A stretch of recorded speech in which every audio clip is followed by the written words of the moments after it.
વિધાનસભામાં ભારે વરસાદી નુકસાની અંગે પણ ચર્ચા થઈ। ભારે વરસાદથી જૂનાગઢમાં પાક નુકસાની થઈ છે।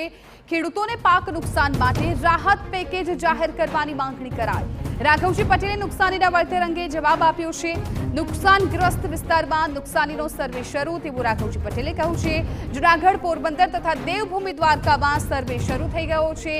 કામગીરી પૂર્ણ થતા તરત જ સહાય જાહેર કરવામાં આવશે।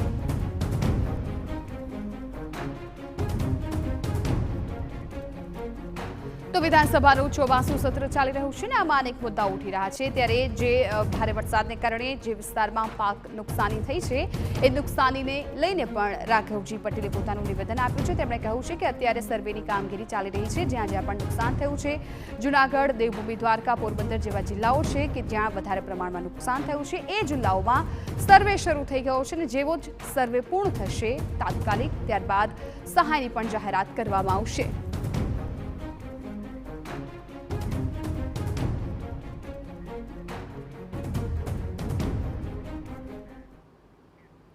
સુપ્રીમ કોર્ટના જજની